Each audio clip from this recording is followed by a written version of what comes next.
The DNA of megachurch is so fundamentally messed up, I think there's absolutely no point in trying to reconfigure it, reimagine it, rehab it, restore it, re-anything it.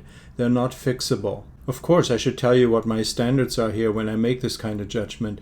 It's relatively simple. For something to call itself church, I think there needs to be some level of continuity with Jesus of Nazareth. Otherwise, what's the point?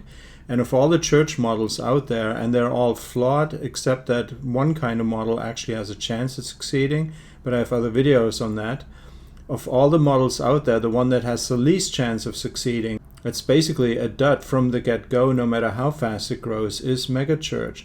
And there are many reasons for that. I mean, one of them is it's the least communal thing of all of them. There's nothing communal about it unless your shareholder meeting down the road counts as community for you. Then you could say the megachurch is kind of similar to that. Number two, I have yet to find a megachurch or anyone who works for a megachurch who actually knows how to read the Bible, how to interpret the Bible. I have listened to many sermons in megachurches, and it's painful. I'm a New Testament scholar, and the idea that they supposedly pull whatever they say out of the text is kind of laughable. I mean, first you chop the text in half, you chop it in half again, and then you have a few verses, you chop those in half. You take one half from this verse and another half from another book, and then another book from another testament, and you put it all together and you sing a song about it, and you think that's using the Bible. That is abusing the Bible and misusing the Bible.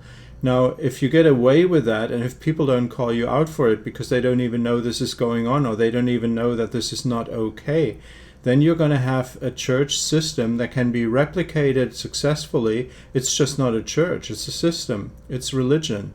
Now, to the extent that you might say to me, but at my church they talk about salvation, they talk about heaven, they talk about sin and things like that.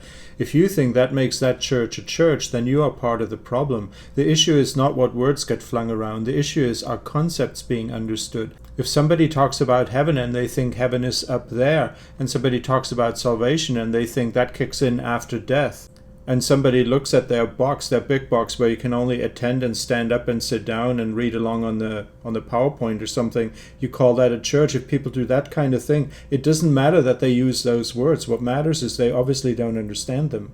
Now, if you'd like to have a set of questions that you could ask your church, I mean literally ask them, not just the statement of faith that they have, which is generic, but actually ask the senior pastor, for instance, if you even get close to that person. If you would like that, I'll make a video about it, and I'll give you basically a test, and you can see how they respond and whether they know what they're talking about. I can tell you already now that they probably almost certainly do not know what they're talking about, but let's test it. Are you interested in that? Let me know in the comments. I'll make the next video about that. Now, if you're interested what actually makes a church, I have plenty of resources on that, and I would encourage you to get in touch. I also have a video that talks more about this. But for the moment, I'm simply telling you, don't waste your time trying to fix a megachurch. There is literally no point. The DNA is too messed up. And you know what? We haven't even started talking about the predatory nature of megachurches, how they gobble up these smaller churches that are struggling, and they're pretending to be helping them when really they're just exploiting them and taking them over. Nor have we talked about the fact that they're control freakish and how they manage their attenders, their members, and you can either go along with it or you can leave. That is not community. That's a nightmare. It has nothing to do with church, no matter how many times the name of Jesus gets flung around. Now, if you think I'm being too harsh and there is a megachurch you know about that I don't and that's better, that doesn't do the stuff I'm talking about, I want to hear about it. Let me know.